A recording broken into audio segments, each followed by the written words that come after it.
As a licensed therapist in New York who has a lot of clinical experience working in hospitals, SROs, supportive housing, mental health shelters, etc., this is dangerous for all marginalized people in New York. This puts people in the system, gives criminal records for existing, opens folks up to abuse by cops, stresses already overwhelmed systems in New York, and exposes more people to COVID, etc. I think there is this misconception of what hospitalization actually does in these scenarios. Hospitalization doesn't cure people, right? It doesn't necessarily fix the problem. It doesn't make anything better. The purpose of hospitalization is to stabilize people through medication and then send them back onto the streets. That's what hospitalization is for. So again, it doesn't solve the problem, right? It doesn't provide sustainable solutions. For a lot of therapists, myself included, hospitalization is the very last resort. So the fact that Eric Adams is parading involuntary hospitalization as something to do just to get people off of the streets and pretending as if this Band-Aid, that everyone who is a healthcare worker inside psych wards and any healthcare worker that works with psych wards like I did, we all know that hospitalization is not a solution.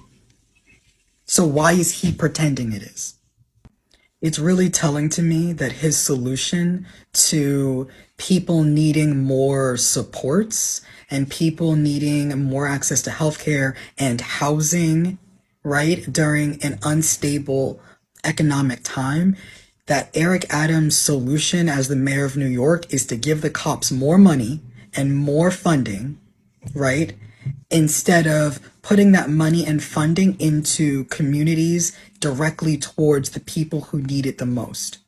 And won't even put that money towards making sure that more and more people can get quality health care and to make sure that everyone is housed. There's enough housing in New York.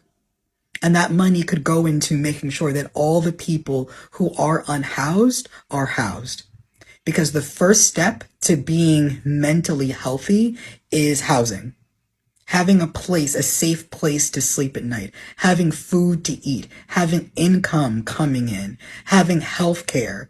That's how to solve this problem, not locking up the most marginalized people in our city and creating a blanket excuse to lock up even more marginalized people in our city.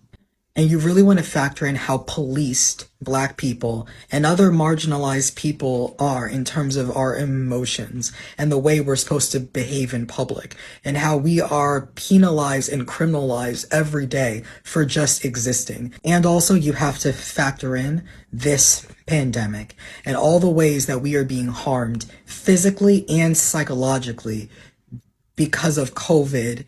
And I'm not just talking about physically getting COVID and potentially getting long COVID. Our nervous system, our bodies, our relationships to ourselves, our relationships with others in our community, our perceptions of the world, the trajectory of our lives have all changed and are changing. And this lack of systemic supports and resources from the government is experienced as danger and as unsafety deep down in our cores, in our nervous systems. I'm going to explain this part in more detail in future videos.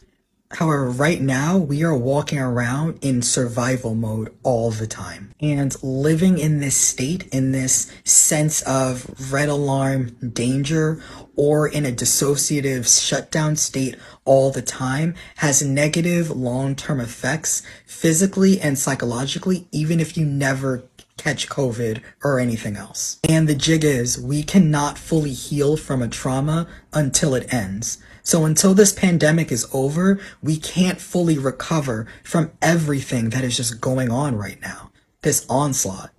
This also means in real life that cops will go extra hard on hospitalize first, ask questions later for basically any marginalized person in New York. Who's to say that someone can't call in a disruption in the building or in the neighborhood and you are sent away for the crime of being angry in public?